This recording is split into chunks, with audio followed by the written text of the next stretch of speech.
Hello friends, welcome to JK latest info.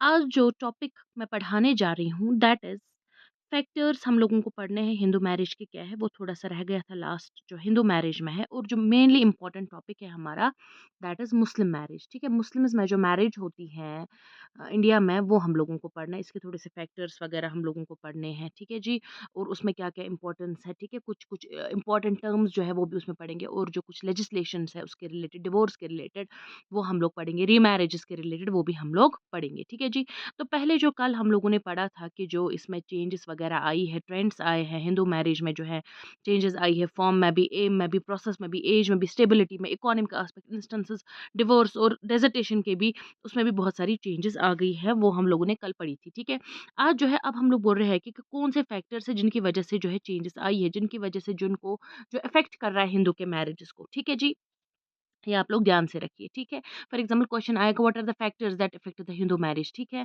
तो उसमें से अगर फॉर एग्जाम्पल ये तीन दिए होंगे, चौथा फॉर एग्जाम्पल कुछ और होगा, जैसे ये यहाँ पर इंडस्ट्रियलाइजेशन है, वहां पर फॉर एग्जाम्पल एग्रीकल्चर का कुछ दिया होगा, उसमें तो कोई चेंज नहीं आ गई। ठीक है, उस वजह से। ठीक है, तो रूरल एरियाज में रोक रहते उस वजह से वो भी तो नहीं हुआ, तो उसको आप लोग जो एलिमिनेट करेंगे, और इन तीनों को जो है आप जो है वो जो है वो उसका अगर नॉट होगा, not the factor of Hindu marriage, तो उसको आप लिखेंगे। अगर होगा इनमें से कौन है, तो उसको जो है आप एलिमिनेट कर देंगे। ठीक है जी, तो फैक्टर्स कौन-कौन से, इंडस्ट्रियलाइजेशन, जैसे कि आपको पता है कि इंडस्ट्रियलाइजेशन क्या होता है। इसमें जो होती है सोफिस्टिकेटेड मॉडर्न इंडस्ट्रीज जो है आ गई। ठीक है, इंडस्ट्रियल रेवोल्यूशन हो गया, और उसके बाद जो है एग्रीकल्चर पर बहुत ही ज़्यादा डोमिनेंस हो गई, इसकी इंडस्ट्रीज वगैरह ही ज़्यादा चलने लगी। और जनरल में अगर हम लोग देखेंगे, इसमें जो वो सारे सर्कमस्टेंसेस और प्रॉब्लम्स जो है, मतलब जो भी इकोनॉमिक सोशल प्रॉब्लम्स, उनमें भी जो है बहुत सारी सॉल्यूशंस उसके आ गए। ठीक है, डायरेक्टली लेकिन इसने इफेक्ट किया किसको, अब जो इंडस्ट्रियलाइजेशन, जो इंडस्ट्रीज बन गए, लेकिन उसका क्या इम्पैक्ट हुआ फैमिली पर। ठीक है, मैरिज पर।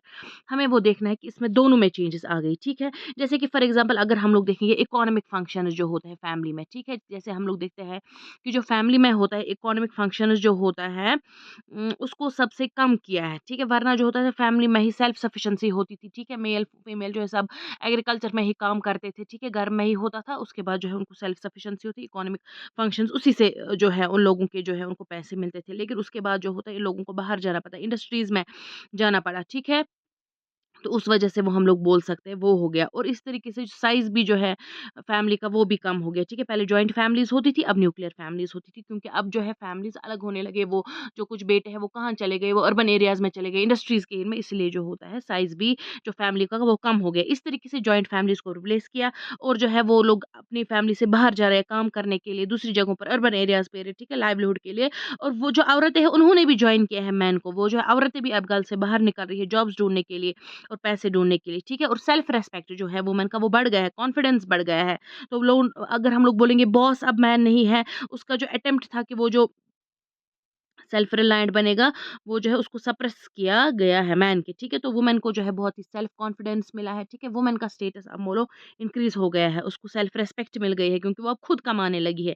ये जो डेवलपमेंट्स है इसने जो है इंस्टीट्यूशन ऑफ मैरिज को किया है। ठीक है, एम्प्लॉयड वुमेन जो है वो क्या करती है, वो जो है वो खुद सिलेक्ट करती है मेल पार्टनर्स को। ठीक है, यानी सिलेक्शन के प्रोसेस में जो है वहाँ पर पहले पेरेंट्स करते थे, अब कौन कर रहा है, वो खुद कर रहा है, क्योंकि वो सेल्फ सफिशिएंट बन गए। वो अब सिर्फ डिसीजन ऑफ पेरेंट्स तक नहीं रहता है, ब्यूटी के साथ साथ फैमिली जिसको वो बिलॉन्ग करती है। ठीक है, एजुकेशन, उसका कैरियर कैसे, वो सब कुछ उसको इम्पोर्टेंस दी जाती है। ठीक है, उसकी जॉब कितनी है, सैलरी कितनी है, वो सब कुछ देखा जाता है। ठीक है, इस तरीके से डॉटर जो है, जो बेटियाँ जो हैं, कुछ अगर हम लोग देखेंगे वो जो है बहुत सारे सूरतों में अगर हम लोग देखेंगे डॉटर जो अर्निंग करती है। ठीक है, जो वो कमाती हैं, जो अर्निंग्स होती है उनकी। ठीक है, उससे जो है बर्डन फैमिली पेरेंट्स का मैरिज पर कम हो गया, क्योंकि लड़कियाँ जो है वो खुद अब बाहर जाने लगी, वो खुद कमाने लगी, इसलिए जो है अपनी शादी के लिए वो जो है खुद जो है बहुत सारी चीज़ें ला रही है। ठीक है, तो डॉटर का जॉब अगर हम लोग बोलेंगे सब्स्टिट्यूट खुद बन गया है, जो एक डॉवरी सिस्टम था। ठीक है, मतलब लड़कियों को जो है पैसे देने पड़ते हैं उनके घर वालों को, दहेज वगैरह, अब वो पूरा खत्म हो गया है, क्योंकि अब जो है लड़कियां खुद कमाने लगी है। ठीक है,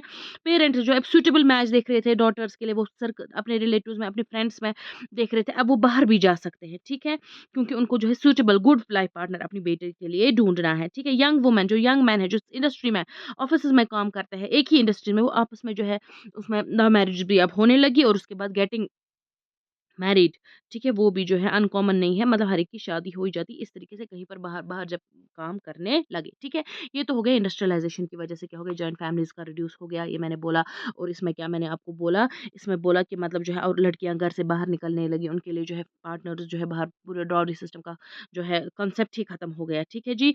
और जो है लव मैरिज वगैरह भी ज़्यादा होने लगी। उसके बाद है अर्बनाइज़ेशन, अर्बनाइज़ेशन की वजह से क्या हो गया, नॉर्मली ये 2 चीज़ें जो है रिलेटेड है, ठीक है? मैंने बोला इंडस्ट्रीज़ बन गई तो लोग जो है अर्बन एरियाज़ में चले गए, ठीक है? ग्रोथ हो गई टाउन्स की, सिटी से, अर्बन सेंटर्स की, तो जो है अर्बन एरियाज़ तक जो है लोग जो है इसका इन्फ्लुएंस अर्बन एरियाज़ का जो है इन्फ्लुएंस पड़ा रूरल एरियाज़ में, जो गाँवों में रहते थे, जो घर में एग्रीकल्चर पे काम करते थे, ठीक है? जिनको कोई सर्विस नहीं होती थी, ठीक है? मर्द-औरतें घर में ही काम करते थे, लेकिन उसके बाद क्या हो गया, वो बाहर जाने लगे, वो अर्बन एरियाज़ में उनको इन्फ्लुएंस हो गया, सिटीज़ जाने लगे, एग्रीकल्चर से दूसरे परस्यूट्स में वो चले गए, ठीक है? सिटीज़, और उसके बाद उनका अगर हम लोग देखेंगे बिहेवियर पैटर्न भी पूरी तरीके से चेंज हो गया। अब मैरिज पर और फैमिली पर क्या हो गया, सिलेक्शन पार्टनर्स का, ठीक है? वो भी मैंने बोला अभी जे, ठीक है? एज मैरिज पर क्या होती थी, वो चेंज हो गया, नेचर, टाइप, मैरिज सेरेमनी किस टाइप की होगी, एक्सपेंसेस कितने, ज़्यादा से ज़्यादा जो इंडस्ट्रीज़ बने वहाँ पर जो है पैसे जो है ज़्यादा से ज़्यादा आने लगे, लड़कियाँ खुद भी कमाने लगी, तो एक्सपेंसेस ऑफ मैरिज में भी इम्प्रूवमेंट हो गई, ठीक है?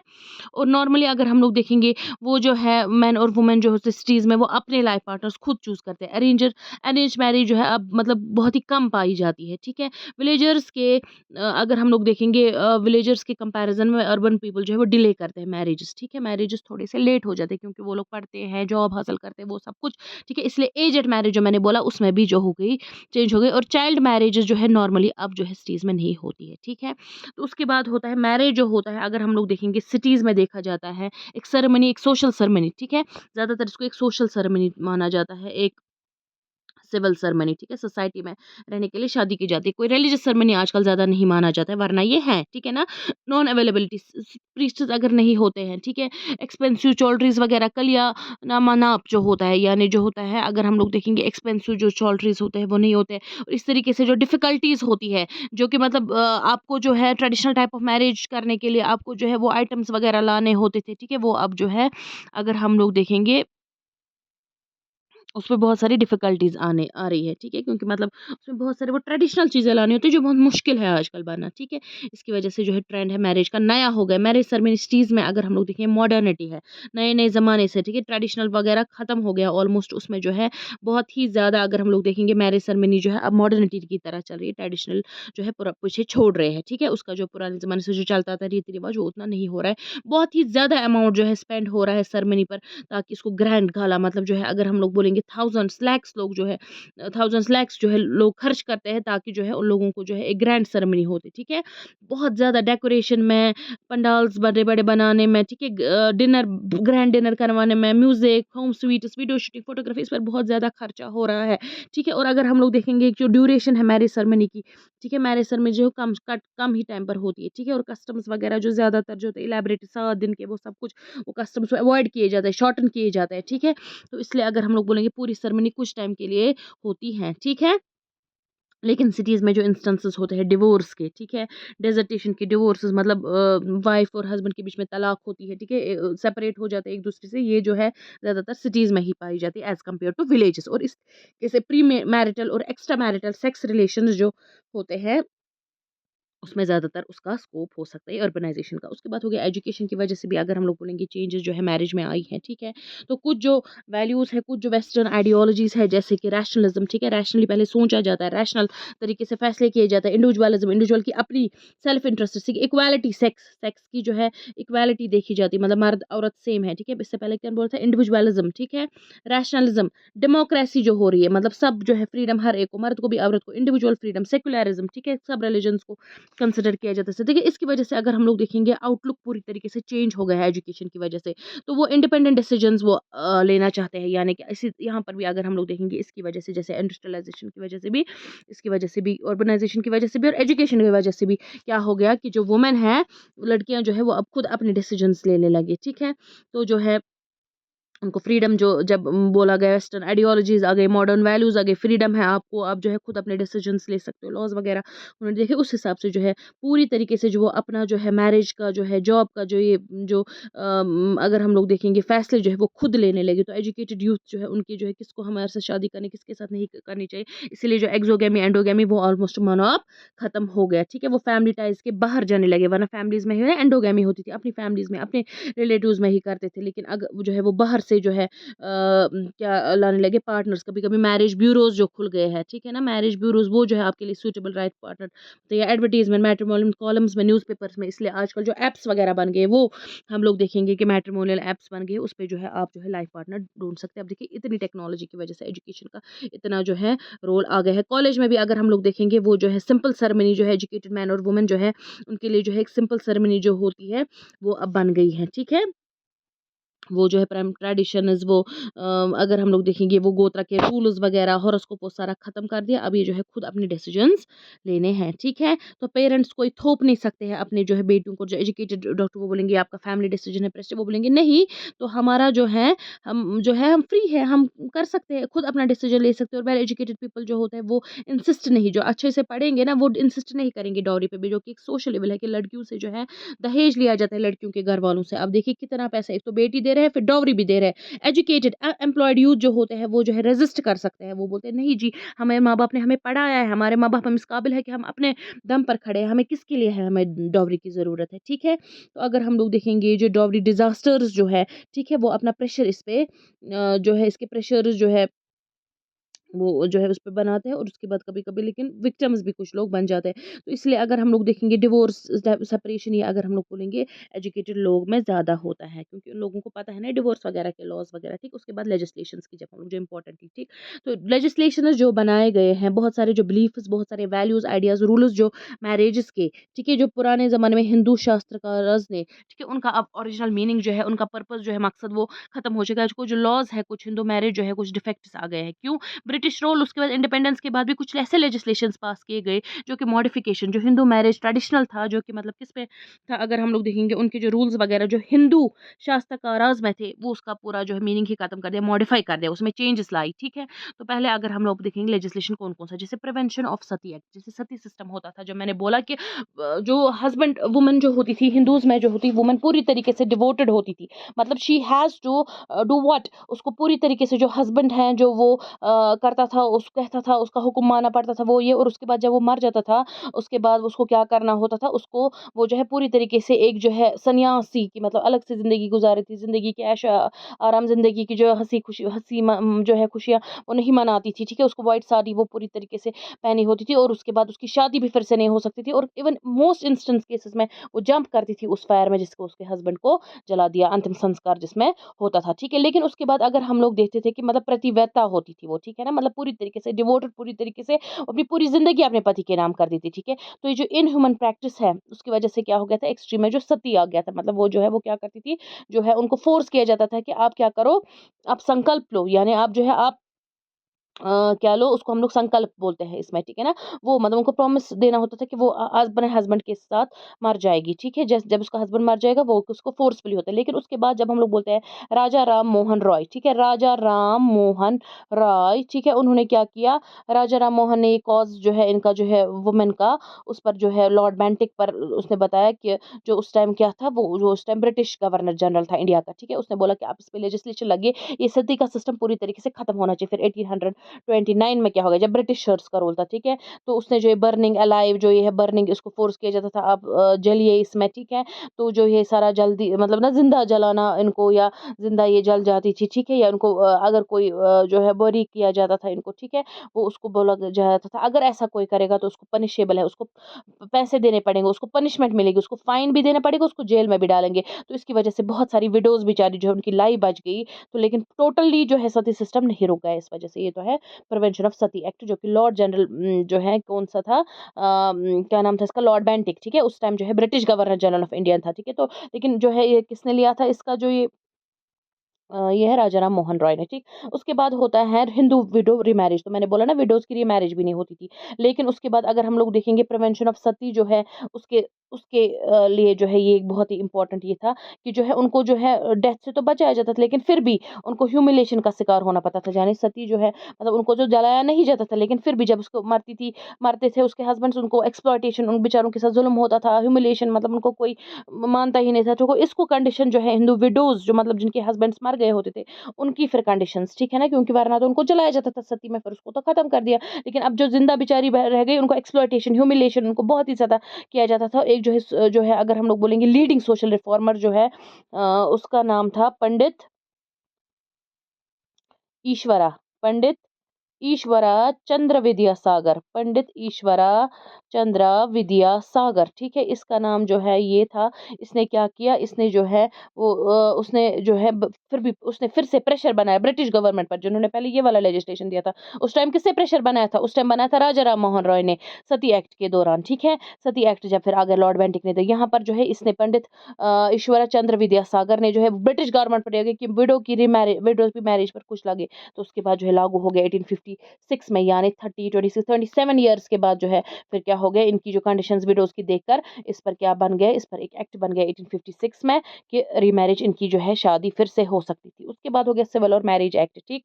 तो जैसे अगर हम लोग बोलेंगे हिंदू मैरिज जो एक सिविल मैरिज उसको माना जाता था, ठीक है। और उसके बाद लीगल परमिशन की जरूरत होती थी किसके लिए, उन लोगों को अगर हम लोग देखेंगे ये जो है इसको क्या मानता है, सिविल, ठीक है, सिविल मैरिज है, ठीक है। सिविल मतलब सब जो है करते हैं, सिविल जो है सिविलियंस का जो है ये। और उसके बाद जो है आपको लीगल परमिशन लेनी पड़ेगी अगर आप इंटर कास्ट मैरिज करेंगे, इंटर रिलीजियस मैरिज करेंगे, ठीक है। और उसके बाद या रजिस्टर्ड मैरिजेस भी करते हैं, आपको लीगल परमिशन की ज़रूरत होनी चाहिए, ठीक है। तो अगर हम लोग बोलेंगे उसके बाद जो है स्पेशल मैरिज एक्ट आ गया फिर 1954 में, ठीक है। उसके बाद जो है यानी 1872 में पहले सिविक और स्पेशल मैरिज एक्ट आया था, फिर उसके बाद स्पेशल मैरिज जो है एक्ट अगेन 1954 में थी। इस एक्ट के हिसाब से जो रजिस्टर्ड मैरिज में जो पार्टीज़ होती थी, जो रजिस्टर होती थी, ठीक है, उनको नोटिफ़ाई करना होता था मैरिज जो है ऑफ़िसर को एटलीस्ट मंथ, ठीक है, मतलब 1 महीने पहले ही शादी के डेट से उनको जो है रजिस्टर्ड जो है मैरिज ऑफ़िसर जो है उसको जो है क्या करना होता था, उसको इन्फॉर्म करना होता था। उसके बाद जो है 2 विटनेसेस की ज़रूरत होती थी मैरिज के लिए, वरना ये तो अग्नि को साक्षी मानकर सब कुछ होता था। लेकिन उसके बाद ये सिविक स्पेशलिस्ट को जो है लीगल जो है उनको परमिशन लेनी पड़ती थी, चाहे इंटरकास्ट मैरिज करेंगे, इंटर रिलीजियस मैरिज करेंगे, ठीक। उसके बाद हो गया चाइल्ड मैरिज रेस्ट्रेंट एक्ट, यानी इसमें हो गया ये कब आ गया, 1929 में आया था। लेकिन उसके बाद फोर्स में मतलब ये जो है पूरी तरीके से इस पर जो काम किया गया, मतलब ये जो है ये लागू हो गया 1 अप्रैल 1930 में, ठीक है, 1 साल के बाद, ठीक है। तो उसमें क्या हो गया, जो एज जो है उसमें जो होता है मैरिज, बच्चों की मैरिज नहीं हो सकती है। इस एक्ट के हिसाब से मैरिज जो है 18 साल से कम लड़कों की और गर्ल्स में 14 साल से कम, वो एक ऑफेंस था, ठीक है। लेकिन उसके बाद आप इसमें अमेंडमेंट, क्योंकि आप इस टाइम देखते हैं ना वो क्या है, अब 18 और 21 ईयर्स हो गए, 18 लड़कियों के लिए, ठीक है, गर्ल्स के लिए, और जो है बॉयज़ के लिए 21, ठीक है। लेकिन हमेशा ऐसा नहीं था। हिंदू मैरिज एक्ट जो 1955 उस टाइम जो था, उस टाइम क्या था, 14 गर्ल्स के लिए, 18 बॉयज़ के लिए, ठीक है। लेकिन उसके बाद इसमें जो है 4 और 3 साल इसमें इंक्रीज़ कर दिए गए। ये जो है वो कब आ गया वो अमेंडमेंट 1978 में, यानी जो है इसके 23 ईयर्स के बाद जो है अमेंडमेंट इसमें चेंज आ गई, ठीक है। उसके बाद जो है एज थोड़ी-सी रेज़ हो गई और 21 साल के लड़कियाँ, 21 साल के लड़के और 18 साल की, और अगर वायलेशन कोई करेगा इसका मतलब नहीं मानेगा, उसको पेनल्टी उस पर होगी, यानी कि उसको पनिशमेंट 3 महीने की जो है उसको जो है इम्प्रिज़नमेंट, उसको जो जेल डाला जाएगा, और फाइन लगभग ₹1000, एक तो दूल्हे के लिए भी, पेरेंट्स के लिए भी, गार्डियन के लिए भी, ठीक है, और प्रीस्ट जो है जो पार्टीज़ होते हैं मैरिज को उनको भी, ठीक है। अगर हम लोग देखें वुमेन को लेकिन पनिशेबल नहीं होता था, क्योंकि उनकी जो है ज़बरदस्ती करवाई जाती थी ज़्यादातर। उसके बाद होता है हिंदू मैरिज रीमैरिज एक्ट, ठीक है। तो ये जो होता है 18 में 1955 में ये फ़ोर्स में आ गया। तो इस हिसाब से क्या होता है, इस हिसाब से अगर हम लोग बोलेंगे इसने बहुत सारी चेंजेस लाई, खाली मैरिटल रिलेशंस में भी नहीं, लेकिन जो होती है दूसरे सोशल एस्पेक्ट्स में भी। लेकिन अगर हम लोग बोलेंगे होल ऑफ इंडिया, ठीक है, पूरी इंडिया में ये जो हिंदू मैरिज एक्ट चलता है, लेकिन जम्मू एंड कश्मीर नहीं। वर्ड हिंदू अगर इसमें अगर हम लोग देखेंगे ना इस एक्ट में, इसमें जैन्स भी आते हैं हिंदूज़ में, क्योंकि बोला जाता है ना इन्हीं की शाखे है। सिख्स भी, बुद्धिस्ट, शेड्यूल कास्ट जो होते हैं, ठीक है। तो वैलिड मैरिज इस मैरिज एक्ट के हिसाब से कौन-सी होती है, जो उसमें क्या होना चाहिए, कोई भी पार्टी जो होनी है, neither party has a spouse living, ठीक है, मतलब उनकी जो है स्पाउस लिविंग, मतलब पहले वो उनकी पहले से कोई शादी नहीं हुई होनी चाहिए। कोई भी पार्टी या ब्राइड ग्रूम हो, ब्राइड हो, ठीक है, वो कोई इडियट या लुनैटिक नहीं होना चाहिए, यानी दिमागी तौर पर वो पूरा ठीक होना चाहिए, ठीक है। और ग्रूम ने जो है लगभग 21 ईयर्स जो है दूल्हा होना चाहिए, ठीक है, उसको 21 साल के बाद, और लड़की जो है 18 साल की ऑलमोस्ट होनी चाहिए, अमेंडमेंट के हिसाब से जो 1978 में बताया गया था ना, अमेंड उस हिसाब से, ठीक है। और जो पार्टीज है वो क्या नहीं होने चाहिए, वो एक दूसरे के सपिंदाज नहीं होने चाहिए, unless the custom prevail such a marriage, ठीक है। सपिंदाज में आप मतलब जो होता है, ज्यादातर शादी नहीं होती थी तो उस वो आपस में जो है सपिंदाज नहीं होते थे, ठीक है, ग्रुप्स होते थे, ठीक। उसके बाद जो होता है, अगर हम लोग देखेंगे डिवोर्स कौन सा परमिट होता है, डिवोर्स जो है इस हिसाब से वो डिवोर्स परमिट किया जाता है। स्पाउस जो है उसने जो है क्या करना होना चाहिए, वो जो है उस टाइम जो है जिंदा होना चाहिए, ठीक है। और जो है मैरिज के टाइम, ठीक है, मैरिज के टाइम तो वो ज़िंदा होगा ही, लेकिन उसके बाद जो है उस टाइम जो है उसने क्या किया होना चाहिए, वो उसके बाद भी जो है क्या होना चाहिए, मतलब पूरी तरीके से दिमागी तौर पर ठीक होना चाहिए। पार्टी जो होनी चाहिए वो लुनैटिक है, ये नहीं होनी चाहिए, ठीक है।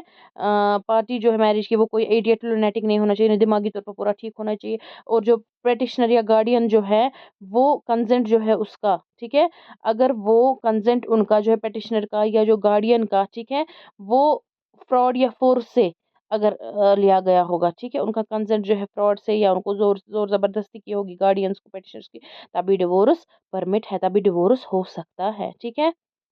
उसके बाद अगर हम लोग देखेंगे वाइफ जो है वो किसी और मतलब जो पेटिशनर जो है उसके अलावा किसी और से वो प्रेग्नेंट हो गई। और दूसरे कंडीशंस अगर हम लोग देखेंगे प्रिवेल डिवोर्स के लिए हो गए कि डिसोल्यूशन जो है मैरिज की वो उस हिसाब से हो सकती थी, तब हो सकती थी जब अगर हम लोग जो होते एडल्ट्री अगर की होगी किसी में से, दोनों में से एक ने कन्वर्ट किया होगा रिलीजन, दिमाग नहीं होगा पूरा, लेप्रेसी का डिजीज होगा, क्योंकि वो फैलती है ना वो बीमारी, कोई ऐसी बीमारी जो फैलेगी, वेनेरल डिजीजेस, ठीक है।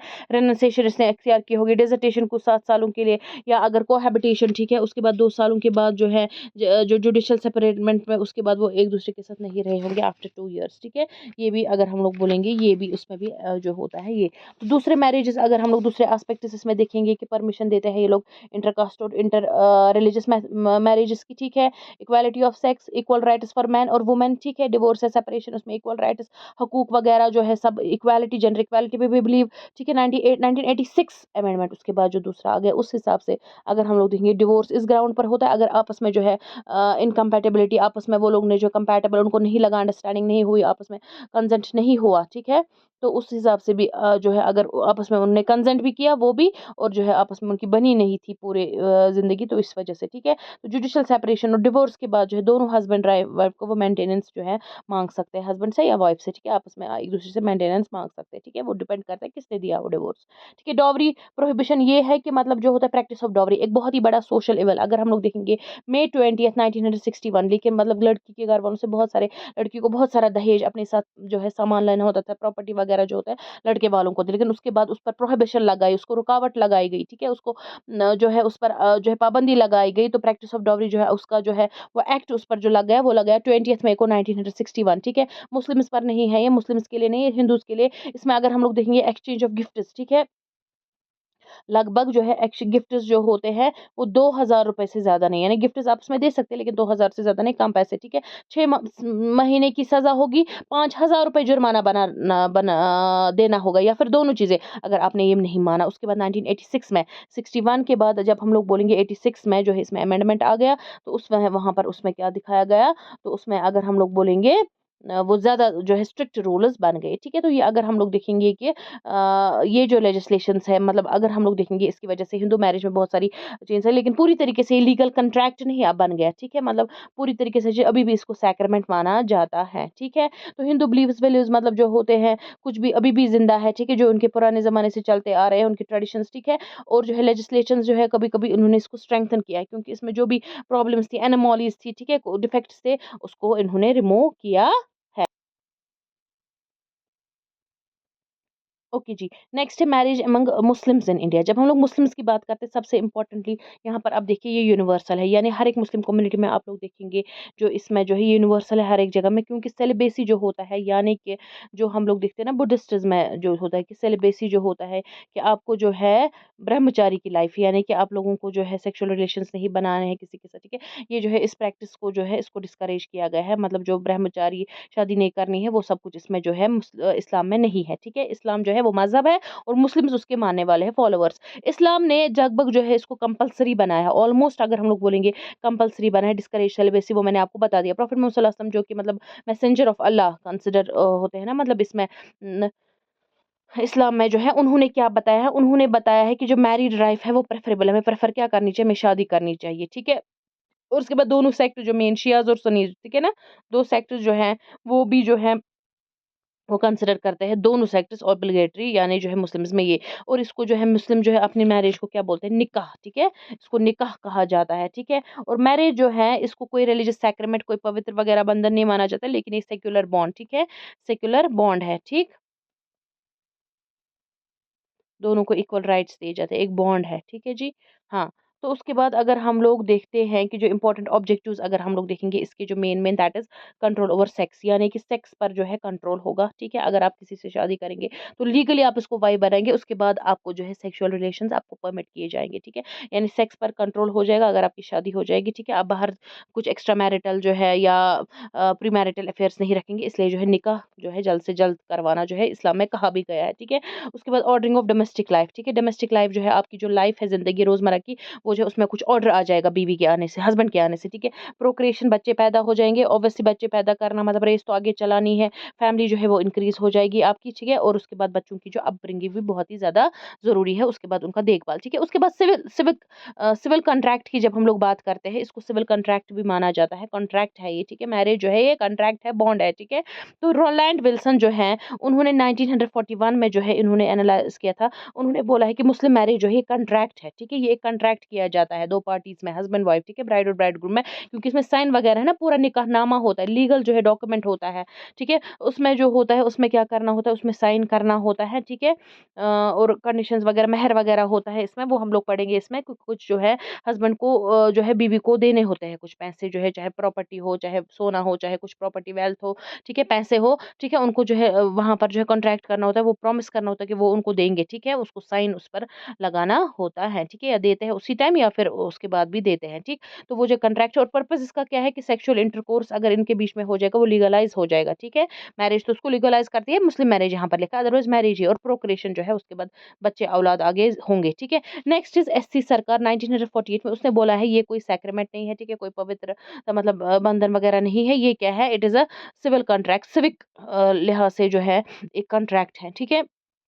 तो अगर हम लोग देखेंगे कि जो है इतना ही नहीं, हाँ, तो अगर हम लोग देखेंगे इसमें मैंने क्या लिखा, हाँ, तो अगर हम लोग देखेंगे कि जो ये है ना, ये दोनों जो हैं इसमें हम देखते हैं कि ये क्या है, ये जो है मैरिज जो है एक रिलीजियस ड्यूटी भी है, ठीक है जी? रिलीजियस ड्यूटी भी है इस हिसाब से कि ये जो है मुस्लिम मैरिज अब बोलते हैं ना खाली ये कॉन्ट्रैक्ट है, कोई सैक्रेमेंट वगैरह नहीं, लेकिन मुस्लिम मैरिज जो है ये एक डिवोशन है, ठीक है? रिलीजियस सिग्निफिकेंस है। ये हम लोग नहीं बोल सकते कि इसकी कोई रिलीजियस सिग्निफिकेंस नहीं है, ये एक डिवोशन कंसिडर कर जाइए, एक इबादत है, ठीक है? जब आप मतलब जो है इबादत होता है कि रिलीजियस ड्यूटी है, आप जो ऊपर वाले की इबादत करते हैं, ठीक है? गॉड की इबादत करते हैं, तो ये भी एक टाइप का वो डिवोशन ही है, ठीक है? ये बिलीव किया जाता है कि जो उसको मानेगा, ठीक है, जो शादी करेगा उसको जो रिवॉर्ड मिलेगा नेक्स्ट वर्ल्ड में, यानी कि मुस्लिम्स मानते हैं कि जब एक इंसान मर जाता है उसके बाद जो है या तो वो हेवन में चला जाता है या तो वो हेल में चला जाता है, डिपेंडिंग के मतलब कोई नई जिंदगी होती है उसके बाद, ठीक है, हेयर आफ्टर जिसको हम लोग बोलते हैं, तो वहां पर जो है जन्नत या जहन्नम, यानी अगर वो अच्छी डीड्स करेगा तो उसको पैराडाइस मिलेगी, हेवन मिलेगा, अगर बुरे डीड्स तो हेल मिलेगी, ठीक है? तो उसको रिवॉर्ड मिलेगा उस नई दुनिया में अगर वो नेक्स्ट वर्ल्ड में अगर वो शादी करेगा, और अगर नहीं करेगा तो उसको सिम मिलेगी, यानी रिलीजियसली भी ये बोला गया है। और उसके बाद अगर हम लोग देखेंगे जंग जो है उसने 1975 में जंग उसने बोला है कि निकाह जो है अगर ये कॉन्ट्रैक्ट है एसेंशियली, लेकिन ये डिवोशनल एक्ट भी है, ठीक है? उसके बाद होता है कि प्री कंडीशंस क्या फीचर्स होने चाहिए मुस्लिम मैरिज के, क्या प्री कंडीशंस होने चाहिए, ठीक है? सबसे पहले इजाब व कबूल, ठीक है? जब वो कबूल क्या होता है कि जो है मैरिज मैंने बोला सिविल कॉन्ट्रैक्ट, ठीक है ना? कॉन्ट्रैक्ट माना जाता है, ठीक है? 2 पार्टीज़ के बीच में। तो मैरिज प्रपोज़ल पहले लाया जाता है मैरिज के लिए, ठीक है? प्रपोज़ल किया जाता है कि आपको कबूल है, पूछा जाता है, ठीक है? मौलवी पूछता है, उसके बाद है वापस जवाब मिलता है हाँ या ना लड़की से और लड़के से, ठीक है? वो उनको पूरी तरीके से वहाँ पर एक्सेप्ट करना होता है। उनको जो है प्रपोज़ल पहुँचता है, उसके बाद उनको जो है एक्सेप्ट करना होता है। ब्राइड ग्रूम जो है, दूल्हा जो है वो प्रपोज़ल करता है खुद, मतलब जो है ये जो है पहले पूछता है उससे, वेडिंग सेरेमनी सबसे पहले, ठीक है। 2 विटनेसेस होने चाहिए, ठीक है, 2 गवाह होने चाहिए जो मतलब बोलेंगे कल को कि मतलब हाँ जी, इनकी शादी हुई थी, गवाह होने चाहिए। और एक मौलवी, ठीक है, मौलवी बहुत ही ज़्यादा इम्पोर्टेंट है। मौलवी है जिसको हम लोग काज़ी कहते हैं, ठीक है, मुस्लिम प्रीस्ट जो होता है, ठीक है, मुस्लिम्स का, ठीक है, वो जो है निकाह पढ़ता है, वो प्रपोज़ल जो है उसको इजाब कहते हैं और एक्सेप्टेंस को कबूल कहते हैं। यानी पूछा जाता है प्रपोज़ल वो इजाब और कबूल होता है जो एक्सेप्टेंस होती है। 2 ये जो 2 वर्ड्स हैं ये क्लियरली जो है सबके सामने बोलना होता है, ठीक है, ब्राइड और ब्राइडग्रूम में को भी, या मतलब जो होता है उनके एजेंट्स वगैरह जो होते हैं उनके सामने वो जो होने चाहिए वो पूरी तरीके से जो है दिमागी तौर पर ठीक होने चाहिए जो सुनेंगे, ठीक है। ये जो प्रपोज़ल है या जो इसका ये एक्सेप्ट है यानी इजाब व कबूल जो है ये सेम उसी मीटिंग में होनी चाहिए, ठीक है, ताकि इसको सही निकाह इसको तब बोलेगा, वहीं पर ये हो जाएगा, ठीक है, या रेगुलर मैरिज जिसको हम लोग बोलते हैं, ठीक। नेक्स्ट जो होता है that is capacity of a man to contract marriage, यानी कि वो जो इंसान होना चाहिए जिसकी शादी होगी, ठीक है, जिससे शादी होगी, दोनों जो है वो क्या होनी चाहिए, उनका दिमाग पूरा होना चाहिए, साउंड माइंड होना चाहिए। चाइल्ड मैरिजेस या मैरिज जो है अनसाउंड बेचारे दिमागी तौर पर जो ठीक नहीं होते हैं, उनकी शादी नहीं होती ना तो बच्चों की, ठीक है ना। और जो मैरिज है एक माइनर की, छोटे की, जो अगर फॉर एग्जांपल आप शादी करवाएंगे तो मुस्लिम मैरिज में हो सकती है, लेकिन जो है कॉन्ट्रैक्ट कौन करेगा, उनके गार्डियंस जो उनका ख्याल रखेंगे, ठीक है। Observance of the doctrine of equality, इसमें भी अगर हम लोग देखेंगे इक्वल, ठीक है, इक्वल दिया जाता है कि कोई भी लीगल प्रोहिबिशन नहीं है कि आप क्या कॉन्ट्रैक्ट करोगे मैरिज को उस इंसान के साथ, ठीक है, जिसका स्टेटस लो होगा, वहाँ पर मैरिजेस को उसमें कम देखा जाता है। यानी जो अगर हम लोग इस्लाम की बात करेंगे कि मतलब वो मैरिजेस होनी चाहिए जिसमें इक्वालिटी हो, ठीक है ना, कि मतलब जो है इक्वल्स में हो, कास्ट ऑलमोस्ट देखी जाती है कि मतलब इनका जो है बैकग्राउंड वगैरह जो है इक्वालिटी होनी चाहिए, वरना जो होता है उसमें लुक डाउन किया जाता है उन मैरिजेस को जिनमें क्या होता है लो स्टेटस की, अगर कोई लड़का लो स्टेटस की लड़की से शादी करता है, लड़की जो हाई स्टेटस उसमें जो उन मैरिज को कम जो है माना जाता है, समझा जाता है। और रन अवे मैरिजेस, ठीक है, जो मतलब भाग जाती है उसको किफ़ा कहा जाता है कि लड़का लड़की के साथ भाग गया और अपने चॉइस पर उन्होंने शादी की, ठीक है, वो भी रिकॉग्नाइज नहीं होती है जो भाग की शादी होती है। और मैरिज आइडोलेटर्स यानी जो स्लेव्स के साथ शादी करना, या फिर आइडोलेटर्स के साथ मतलब जो आइडल की वर्शिप्स करते हैं वो भी अप्रूव नहीं होता है। सनीज़ में अगर हम लोग देखेंगे सोशल इन्फीरियॉरिटी, अगर ब्राइडग्रूम जो है उसमें अगर सोसाइटी में वो इन्फीरियर है, ठीक है, ब्राइडग्रूम वो मतलब उसकी वजह से जो कैंसलेशन हो सकती है मैरिज की, ठीक है, तो लेकिन उसमें नहीं, ठीक है। उसके बाद जो होता है जब हम लोग बोलते हैं प्रेफरेंस सिस्टम, मेड सिलेक्शन जो है, अगर हम लोग ट्रेडिशनल जो है प्रेफरेंस सिलेक्शन जो है इस्लाम में ही दिया गया है, यानी एक इंसान जो है एक मर्द जो है एक लड़का जो है वो तब प्रेफरेंस वो क्या करता है, ठीक है, उसको क्या हम लोग बोलते हैं कि प्रेफ़रेंशियल मैरिज, ठीक है? प्रेफ़रेंशियल मैरिज यानी आप प्रेफ़रेंस के हिसाब से, यानी कि प्रेफ़रेंस किनको देनी है? कज़िन्स जो आपस में पहले रिलेटिव जो है, भाई के बेटे, ठीक है? बहन के बेटे, आप अपनी बेटी की अगर शादी करने चाहने हैं, या मतलब जो है बीवी के भाई के बेटे, बीवी के बहन के बेटे, ये मतलब आप क्या होता है कि प्रेफ़रेंस उनके कज़िन्स को पहले देंगे। सबसे पहले जो है पैरल कज़िन, ज़्यादातर फ़ादर के हिसाब से अगर पहले होता है कि मतलब जो है भाई के बेटों को, भाई की बेटियों को आप जो है वो दे दो, ठीक है? जो होता है वो, ठीक? उसके बाद जो होता है दूसरों के क्रॉस कज़न्स जो ममेरे होते हैं, ठीक है? यानी कि जो माँ का भाई होता है ना उसके बेटे के साथ या बेटी के साथ आपकी शादी होगी। लेकिन आजकल तो है ऐसा है नहीं ये कज़न मैरिजेज़, ठीक है? वो इस तरीके से एक प्रेफ़र कर सकता है कि वो मतलब इसमें प्रेफ़रेंस इसी को होनी चाहिए, मतलब जो उसका डिवोर्स्ड वाइफ़ जो होगी, ठीक है? इतना है कि मतलब जो आपकी डिसीज़्ड डिवोर्स्ड वाइफ़ है, ठीक है? जिसको आपने डिवोर्स दिया हो या मतलब जो मर गई होगी उसकी बहन से भी प्रेफ़रेंस दी जाती है। लेकिन विडो जो है वो जो है अपनी डिसीज़्ड जो उसका मतलब हस्बैंड मर गया होगा उसके जो भाई के साथ उसकी शादी प्रेफ़रेंस नहीं दी जाती है, ठीक है? और मैरिज जो है पूरी तरीके से फ्री होनी चाहिए, इसमें कोई लीगल कॉम्प्लिकेशन नहीं होनी चाहिए। अब कंडीशंस क्या होती है कि मैरिज जो है वॉइड हो, इनवैलिड मानी जाती है। अगर हम लोग बोलेंगे रूल्स के हिसाब से, इस्लामिक रूल्स है, इसके हिसाब से जो होती है जो शादी, ठीक है? जिसमें मैंने बोला ना इजाब व कबूल होना चाहिए, क्या-क्या इंपॉर्टेंट है, मौलवी होना चाहिए, काज़ी होना चाहिए, 2 विटनेसेस होने चाहिए, वो जो सारे हैं वहीं पर जो है दोनों प्रपोज़ल और एक्सेप्टेंस एक ही जगह पर होनी चाहिए, सेम मीटिंग में, उसको हम लोग सही निकाह बोलेंगे, ठीक है? जो हमने पहले ही फीचर में इसमें पढ़ा कि मैरिज प्रपोज़ल एक्सेप्टेंस, ठीक है?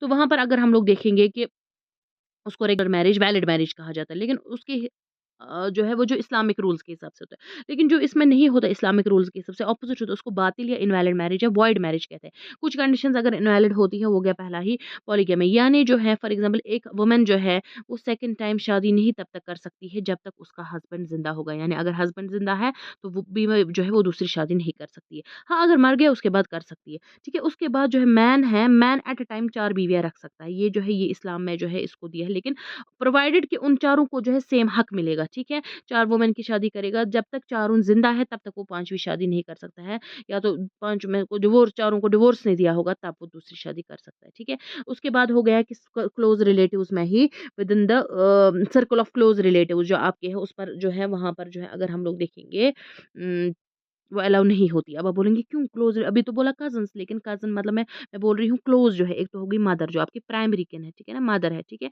उसके बाद हो गई मदर्स मदर जो आपकी एक तो माँ हो गई, ठीक है?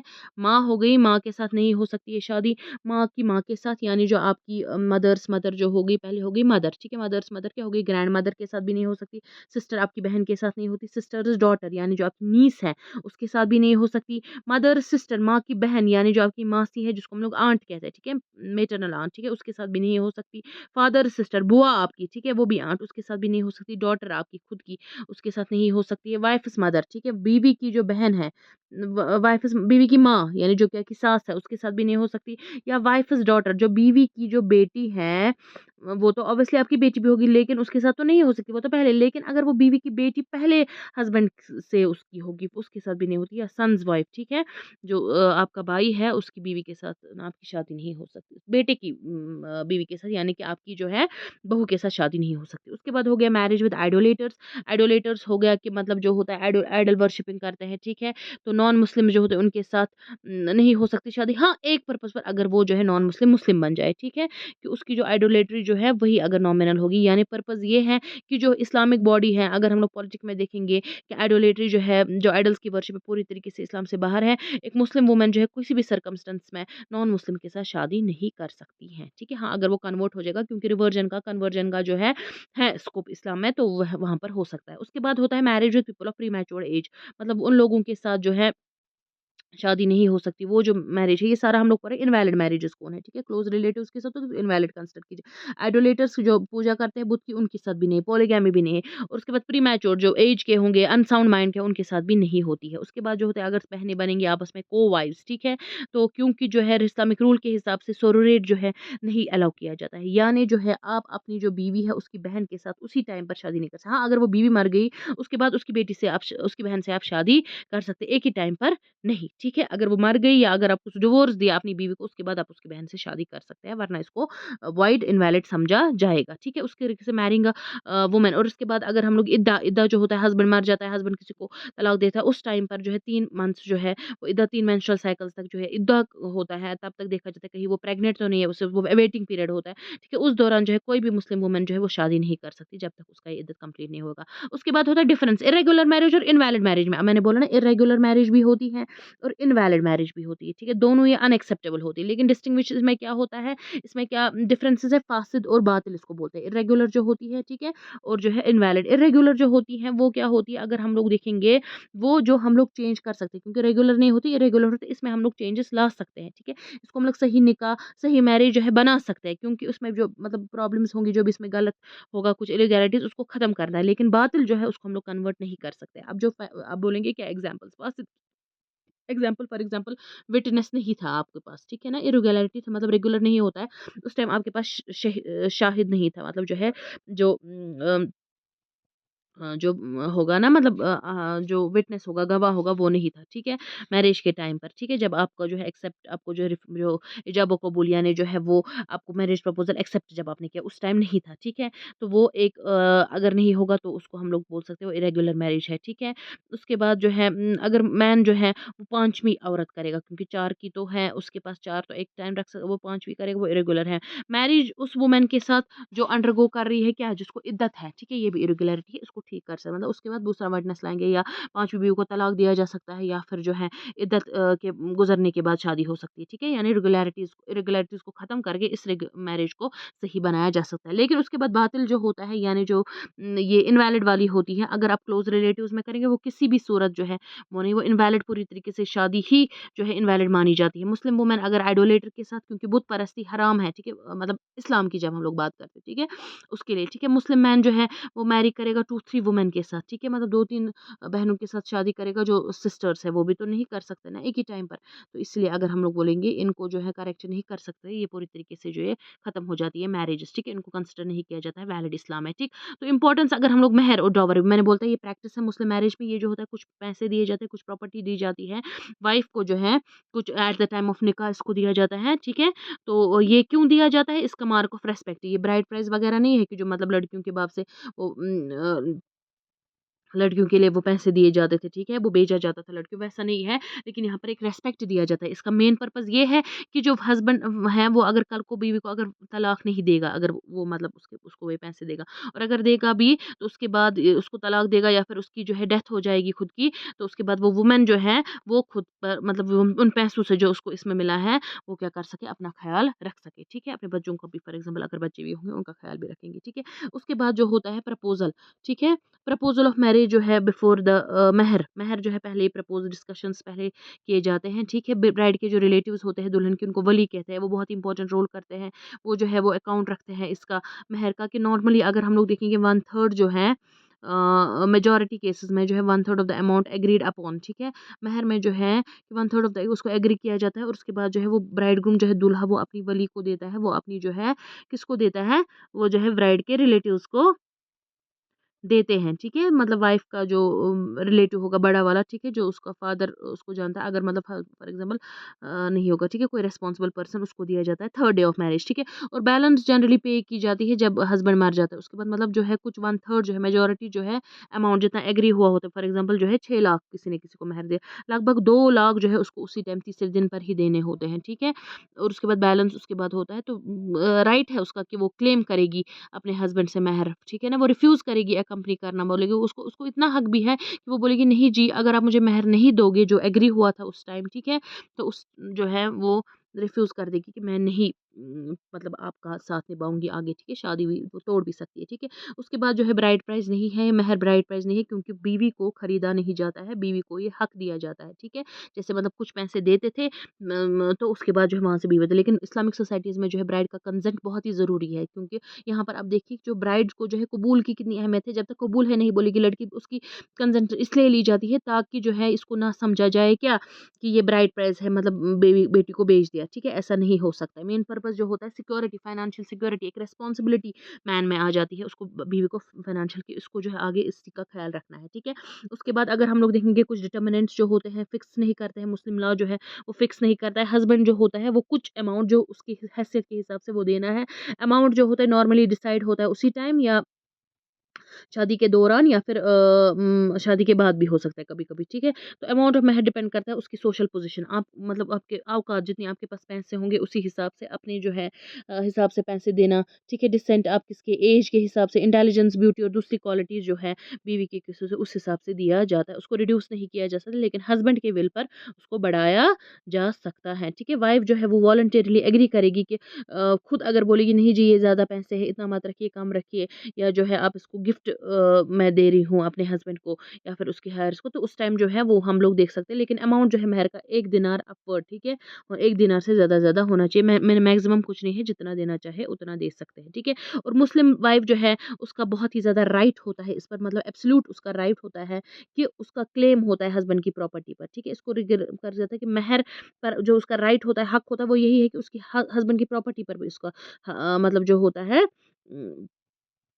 प्रॉपर्टी पर, ठीक है? तो अगर हम लोग देखेंगे कि वो रिटेन करेगी, उसकी प्रॉपर्टी खुद की होती है, मतलब जो है वो उसकी प्रॉपर्टी तब तक खुद अपने पास रख सकती है जब तक उसको मेहर नहीं दिया जाएगा, ठीक है?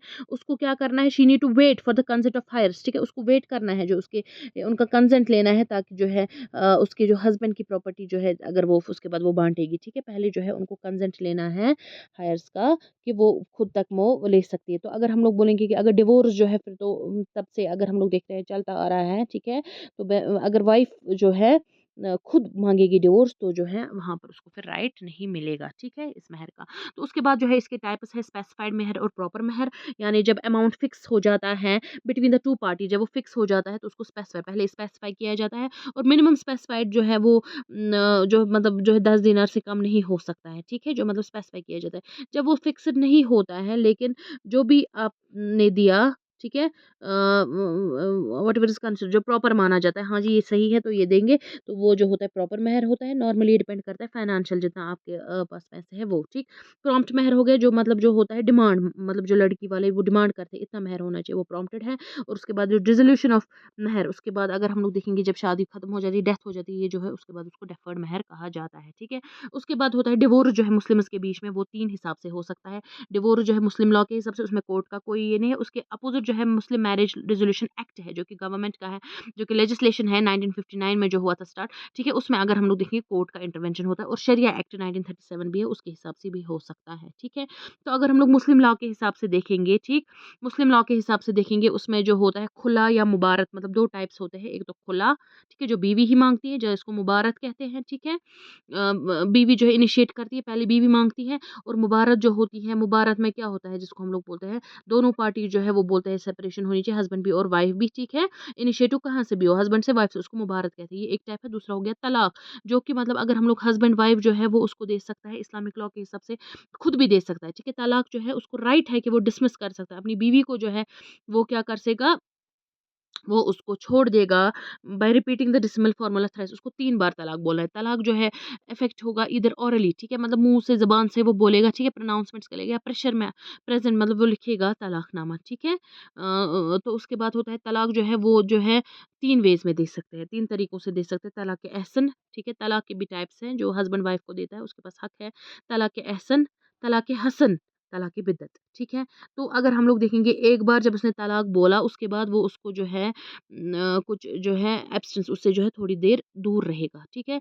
हस्बैंड वाइफ से जो है थोड़ी देर दूर रहेगा, उसके साथ जो है रिलेशंस नहीं बनाएगा, जो भी होते हैं सेक्सुअल रिलेशंस वगैरह, ठीक है। उसके बाद नहीं वो बनेगा जब तक कि इद्दत नहीं कंप्लीट हो जाएगी, ठीक है। वो एक होता है, एक टाइप, ठीक। उसके बाद होता है तलाक हसन, उसमें 3 बार दिया जाता है, ठीक है। 3 बार जो है वो क्या किया जाता है, 3 प्रोनाउंसमेंट्स तलाक जो है 3 मेंस्ट्रुअल पीरियड्स, मतलब एक मंथ के बाद, दूसरे मंथ के बाद, तीसरे मंथ, जब इसके 3 मेंस्ट्रुअल पीरियड्स है, ये देखा जाता है कि कहीं ये प्रेग्नेंट तो नहीं होगी, उसमें 3 होते हैं। उसके बाद सेक्सुअल कॉन्टैक्ट जो है उनके बीच में उन दोनों के बीच में नहीं हुआ था। उसके बाद होता है तलाक बिद्दत।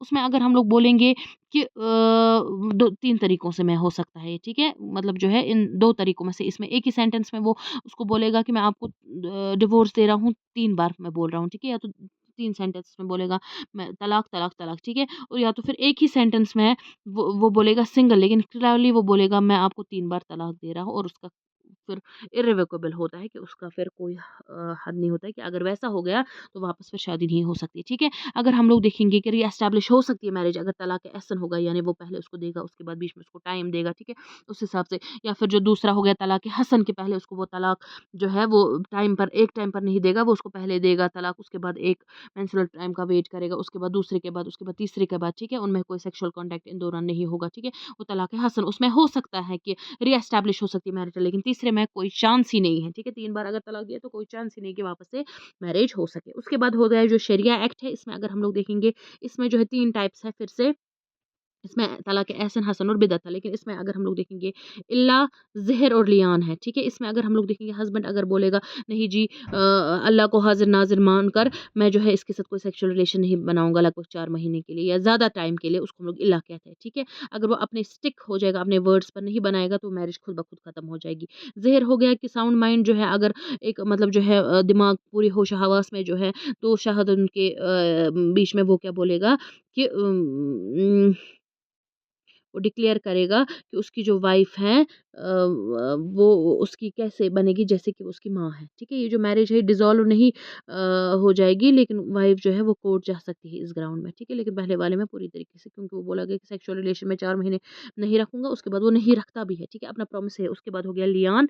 लियान में क्या होता है, जो होता है हस्बैंड जो एक्यूज़ करती है वाइफ़ को, ठीक है, वो जो है अपनी बीवी पर जो है क्या करेगी, मतलब जो है इल्ज़ाम लगाता है, मतलब जो है उसको इल्ज़ाम है मतलब कि उसने एडल्ट्री की होगी। अगर हम लोग, लेकिन अपॉर्च्युनिटी है वुमन को कि वो इंसिस्ट करेगी, कोर्ट जाएगी, हस्बैंड को बोलेगी कि वो उस पर जो है उससे जो है ये तोहमत लगाई है, उसको ये किया, या फिर उसको प्रूव करे, ठीक है। उसके बाद हो गया प्रोविज़न जो होता है, मतलब जो है divorce dissolution of Muslim act जो है 1939, उसमें अगर हम लोग देखा जाएगा, इसमें मुस्लिम वुमेन जो है वो माँग सकती है तलाक, ठीक है। किन ग्राउंड्स पर, अगर उनके 4 सालों तक उसको पता ही नहीं उसका हस्बैंड कहाँ है, ठीक है? तो या उसका हस्बैंड उसको 2 सालों तक कोई मेंटेनेंस नहीं दे रहा है, मतलब उसका ख़्याल नहीं रख रहा है, उसकी देखभाल, उसके खाने-पीने का नहीं दे रहा है। या अगर उसके हस्बैंड को 7 साल की या उससे ज़्यादा सज़ा हो गई, ठीक है? हस्बैंड जो है अगर हम लोग देखेंगे मैरिज से उसके साथ कोई रिलेशंस ही नहीं बना रहा है, ठीक है?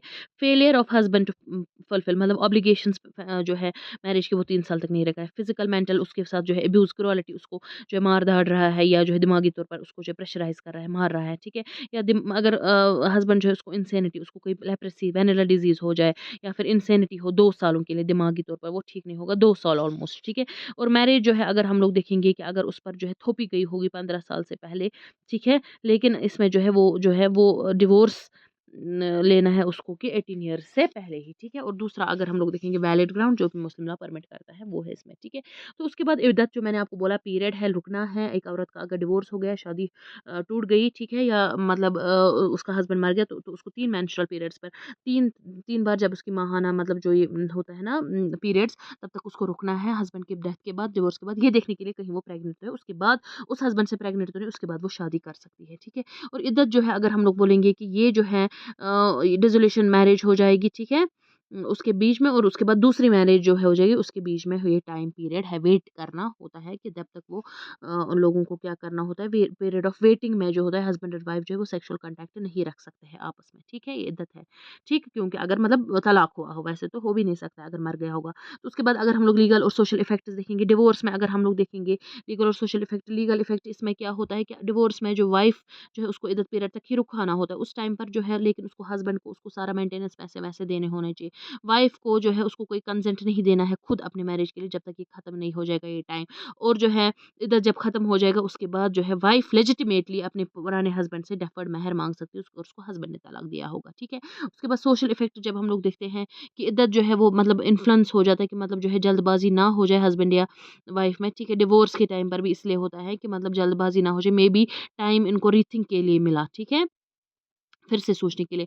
हस्बैंड जो है वो जो है इद्दत के दौरान अपनी बीवी को ऐसे ही अपने मतलब अभी तलाक नहीं हुआ होता है, 3 मंथ वेट करना होता है, ठीक है? तो वो अपनी बीवी को जो है वापस ले सकता है और जो है तलाक ख़त्म हो सकता है। और इद्दत जो है ये क्लियर बनाता है कि हस्बैंड प्रेग्नेंट है वो सॉरी वाइफ प्रेग्नेंट है या नहीं। अगर वो प्रेग्नेंट होगी तो उस वजह से मतलब कभी-कभी जो होता है बच्चे की वजह से जो है आपस में जो है सुलह हो जाती है। या अगर हम लोग देखेंगे ये बहुत ही अपैरेंट है कि मतलब जो डिवोर्स्ड वाइफ अगर प्रेग्नेंट हो गई, ठीक है? तो हस्बैंड को रिकमेंड किया जाता है, उसको सब बोलते हैं कि आप उसको वापस लीजिए और उसको जो है जब तक बच्चा हो जाएगा तब तक आप इसको अपने साथ रखिए, ठीक है?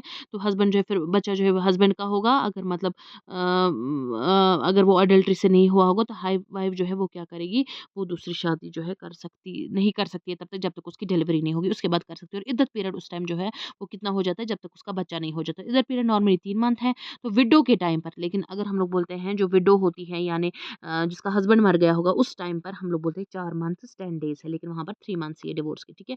तो अगर हम लोग देखेंगे Muslim women protection of rights on divorce act जो है 1986 और जो इद्दत उसमें जो है वाइफ जो है अपनी मेंटेनेंस भी ले सकती है वहाँ से। अब इसमें हम लोगों को देखनी है डिफरेंस, ठीक है? हिंदू मैरिज और मुस्लिम मैरिज में। अब और एम्स और आइडियल्स में भी आपने देखा कि इसमें जो हो धर्म निभाना होता है, प्रजा राति जो हम लोगों ने देखा, ठीक है? रिलीजियस ड्यूटी है, तो जो है पंचमहानाजन्स या गेटिंग अ सन मतलब बेटा होना चाहिए तो उसलिए जो है हिंदू मैरिज ज़रूरी है, उसको सेक्रेड माना जाता है उनके लिए, ठीक है?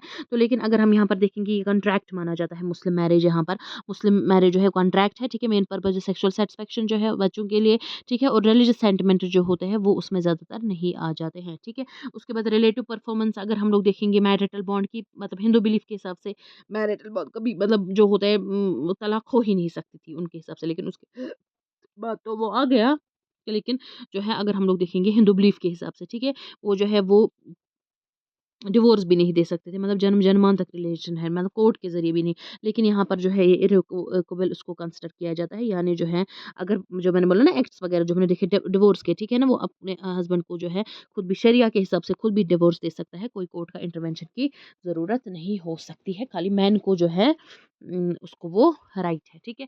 उसके बाद हो गया रीमैरिज और विडो रीमैरिज, ठीक है। विडो रीमैरिज के बाद अगर हम लोग बोलेंगे, यहाँ पर अगर हम लोग वो कंसिडर करते मैरिज सेक्रेट, ठीक है, वो मतलब रीमैरिज नहीं मानते थे क्योंकि लीगल प्रोविजन है, फिर भी नहीं वो मानते थे, ठीक है। क्योंकि वो बोलते थे कि नहीं, ये जो इसी के हस्बैंड है तो इसी के साथ ही मरेगी, ठीक। तो या मतलब है इसी के साथ इसको जन्म तक रखना है, इसको दूसरी शादी नहीं हो सकती। लेकिन यहाँ पर अगर हम लोग देखेंगे रीमैरिज हो सकती है, ठीक है, कोई भी रिलेशन बीच में बस रुकना होता है 3 मंथ्स नहीं, 4 एंड हाफ मंथ्स, ठीक है। 4 मंथ्स एंड 10 डेज़ जब उस हस्बैंड मर जाता है, उसके बाद वो खुद फिर से उसकी शादी हो सकती है, ठीक है। उसके बाद यहाँ पर अगर हम लोग देखेंगे पॉलीगैमी के लिए जो हिंदू मैरिज में है कोई स्कोप ही नहीं है, ठीक है। वहाँ पर जो है एक मर्द की एक औरत के साथ शादी होती है, ठीक है। उम, क्योंकि रामायण के टाइम से अगर हम लोग मोनोगेमी चल रही है, लेकिन यहाँ पर जो पॉलीगेमी हो सकती है, एक मर्द की 4 बीवियाँ एक एट अ टाइम हो सकती है, ठीक है। पॉलीगेमी अगर हम लोग पुरानिक रूल्स में, लेकिन 4 बीवियाँ तक हो सकती है, बस उससे ज़्यादा नहीं। मेहर और डॉवरी अगर हम लोग देखेंगे, यहाँ पर जो है ब्राइड ग्रूम जो है मर्द जो है वो डॉवरी लेते हैं, लेकिन उसके बाद ऑब्लिगेटरी भी नहीं है, यूनिवर्सल भी नहीं है, लेकिन जो है हिंदूज़ में वो देते हैं लेते हैं डॉवरी। ये जो उसके बाद अगर हम लोग बोलेंगे, अब ये तो सोशल इवल माना जाता है, लेकिन फिर भी अभी भी हो रहा है लेजिस्लेशन का ये भी। लेकिन पॉलीगैमी जब हम लोग मुस्लिम्स में देखेंगे ऐसा कुछ नहीं है, ठीक है। मतलब यहाँ पर जो है मेहर होता है वो उसको एज़ अ ब्राइडग्रूम खुद देता है, ठीक है। कुछ लड़की को ही जो है वो देता है, ठीक है, मैरिज के टाइम पर। और मुस्लिम वाइफ जो है उसको राइट है कि वो डिमांड करेगी, मतलब अगर उसको हस्बैंड डिवोर्स करेगा वो उससे वापस माँग सकती है वो पैसे, ठीक है। ऑब्लिगेटरी प्रैक्टिस है, इसको कोई सोशल लेवल नहीं कंसिडर किया जाता है। उसके बाद क्वेश्चन ऑफ टेम्परेरी मैरिज, ठीक है।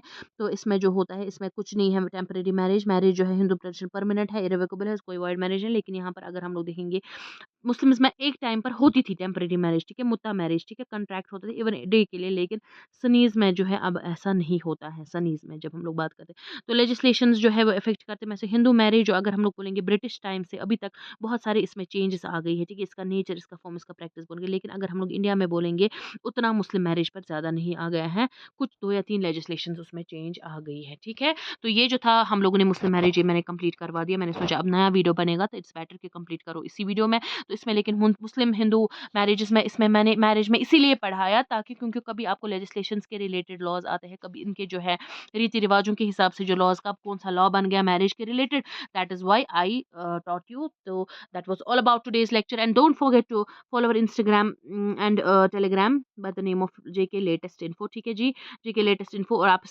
हमारी चैनल को सब्सक्राइब किए ताकि आपको जो है सारे हमारे वीडियोस टाइम टू टाइम मिलते रहे, ठीक है। और बेल आइकन भी दबाए ताकि आपको नोटिफिकेशन भी मिले। और जो है हमारा जो कोर्स है उसमें हम लोगों ने डिस्काउंट दे रखा है, ठीक है। पहला जो वो 820 है, अब वो 720 में है, ठीक है। आप लोगों को जो है क्या मिल जाएगा, आप लोगों को जो है ये पूरा सुपरवाइज़र का कोर्स प्लस, प्लस, प्लस एक तो वो पहले ही कंप्लीट हो जाएगा। इससे जो यूट्यूब पे भी आएगा आपको फ्री भी पढ़ाया जाएगा, लेकिन जो है यूट्यूब पे भी वीडियो सारे आएँगे, लेकिन वो जो है अल्टरनेटिवली आ रहे हैं। तो वहाँ पर आपको रोज़ जो है मिल जाएँगे 1-2 वीडियोज़, ठीक है। वहाँ पर आपका जो है कोर्स कंप्लीट हो जाएगा जल्द ही, ठीक है, ताकि आपको फिर रिविज़न का भी टाइम मिल सके। प्लस, प्लस, प्लस आप लोगों को क्या मिलेगा, आप लोगों को साथ ही साथ उसमें टेस्ट सीरीज़ भी मिलेगी, ठीक है। मॉक टेस्ट भी मिलेगा ताकि आप लोगों को पता चले कि आपकी प्रिपरेशन कहाँ तक पहुँची हैं। तो अगर आपको ये वीडियो पसंद आए तो लाइक ज़रूर कीजिएगा, इसको शेयर कीजिएगा अपने फ्रेंड्स के साथ जो जो है इसकी तैयारी कर रहे हैं जेके एसएसबी सुपरवाइज़र पोस्ट की। That was all about today's lecture. Thank you so much. God bless you.